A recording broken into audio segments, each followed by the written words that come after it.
Witch Boy Columbus here. I am doing YouTube Pagan Challenge Week 4. Our subject matter this week is your take on the Wheel of the Year.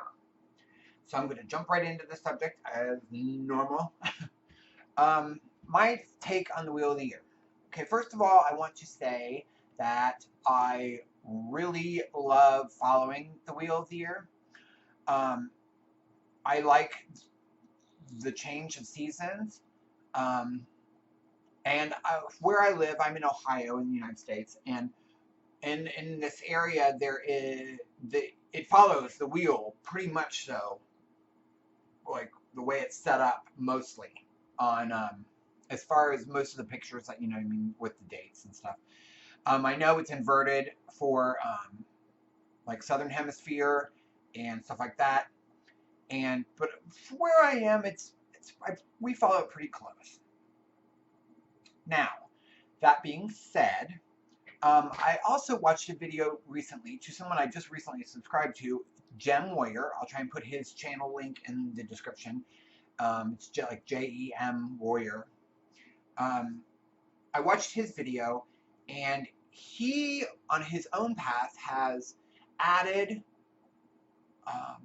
extra holidays, or change the way that they're said, or the names of them, or put in holidays that we have in the United States on the normal calendar, on the mundane calendar. And by doing that, he's increased the amount of things he celebrates. And I really like that idea, because I really like the idea of tailoring it to you. If you look back, and we all are striving to learn and follow stuff that was created way before,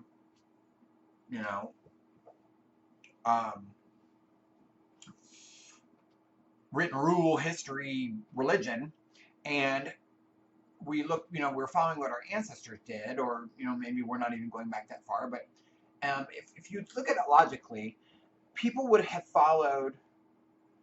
they would have celebrated what was happening where they were living.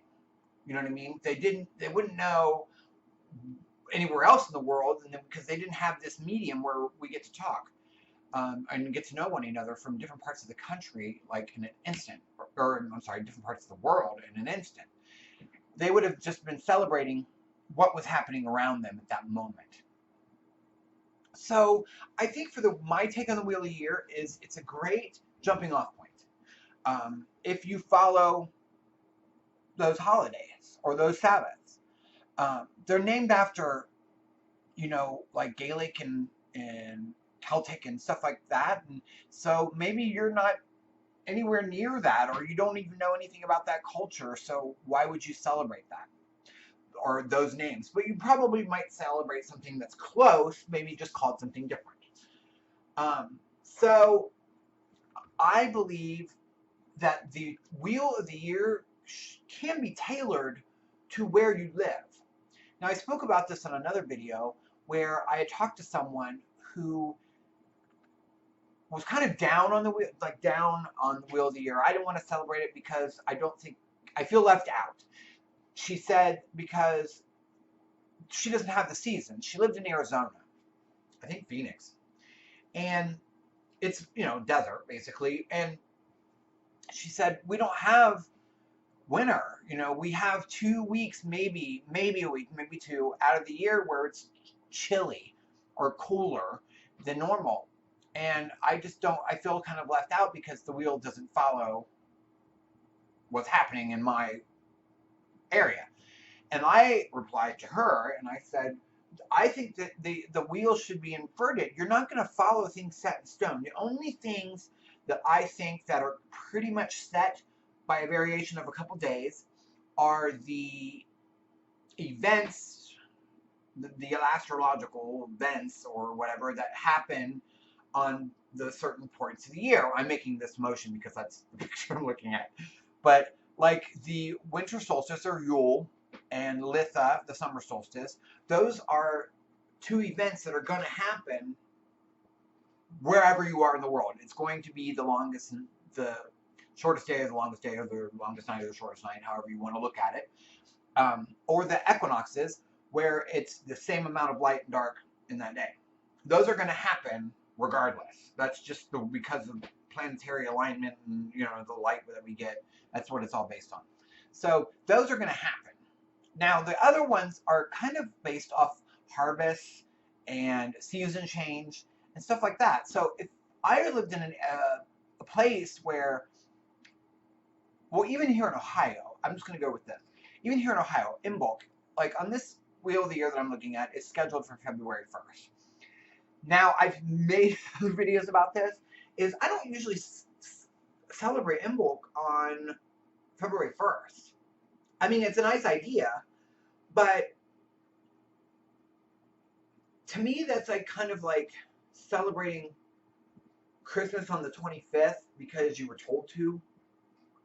I mean, if you are following it, the Christian part of it, then first of all, they don't think that, the person you're celebrating's birthday was even in that month. It was just applied to kind of take over Yule. So, or the pagan celebrations that were happening. So they applied that so that it was all mixed together. But I think for like Imbolc, like I was saying, is even in Ohio, I very rarely see life returning and even the subtle clues of life returning around February 1st. Here it's like usually the worst part of winter right around then, right around the January, February. And then it doesn't start getting better until March. So usually I don't celebrate Imbolc probably till usually at least a couple weeks in, if not more, and like I said, more towards March, because that's when life is coming back for me. I mean, that's when I see the subtle hints of the seasons. The season's going to change, and to me, that's what I would celebrate. Now, that might not work for everybody else, but that's what works for me. So I think that the rest of the wheel is kind of can be manipulated wherever you are. Like I said earlier, like if you're in the southern hemisphere, it's totally inverted.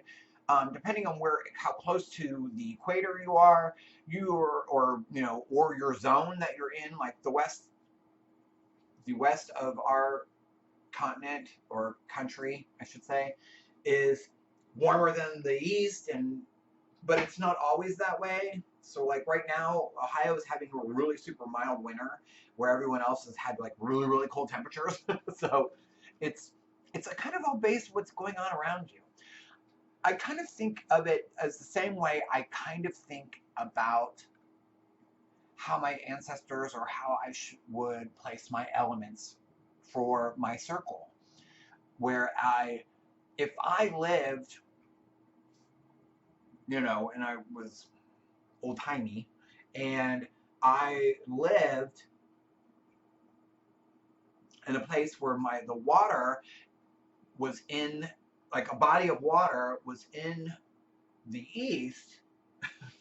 I'm motioning, but maybe I don't know if, our practice would have changed, or maybe I would just say water's in the east, or most of this we've come up with ourselves.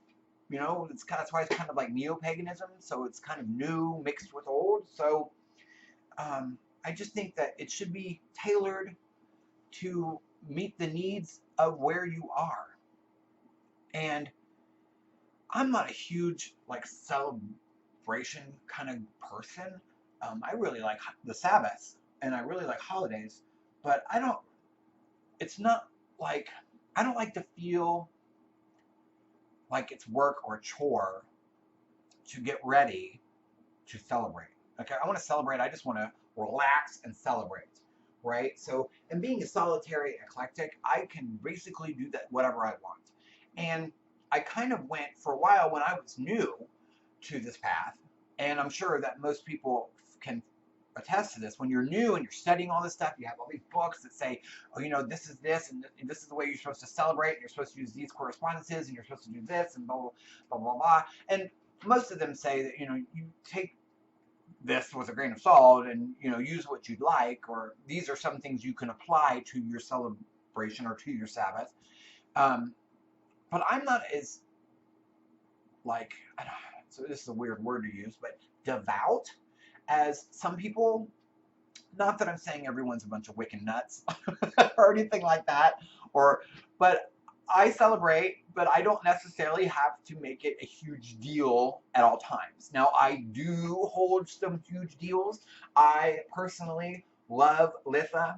It is one of my favorite holidays. It happens to be really close to my birthday, and it's also in my birth month of June, and I really like the weather.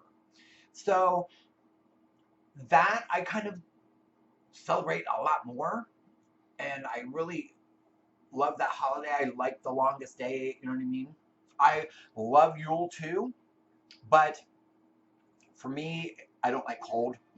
You think I would have moved from this where I live, but I just haven't. But like sometimes I do huge rituals and stuff, but sometimes I just don't. They're just little subtle things. Maybe I'll just think about that day or admire some of the things that are happening in nature and with the seasons and the life returning or leaving or what have you, and just be mindful of it, meditate on that a little bit. You know what I mean? So I had something else I wanted to say, but it's like one of those whoosh, gone things. So I just think it should be tailored to your needs and make it very, very personal to your path. You don't have to follow what a book says. Those are just other people's and what has worked maybe for them. Like with anything, with the craft, to me, or anything to do with my spirituality, is that it's tailored to me. I don't really follow. I like some things and some things I use, and some things I'm like, that's more like kind of dogmatic, and I'm not going to do that kind of thing. So anyway, I start to get really chatty on this subject because it's kind of, when you ask for my take on the subject, it's, I want to kind of say that, you know, do your thing, and it's kind of my path is always doing what I feel is right, and some of the things I really like that are from, you know, different of the eclectic practices that I pull from. But you do you. So I'm just going to stop now because I'm just chatting about nothing. And I want to thank everyone for watching. And if you have any questions or comments, make sure you put them in the down bar below. Remember to check out Jim Warrior's channel. I really like him. I think it's interesting to watch his channel. And yeah, I will talk to you soon. Thank you for watching. Blessed be.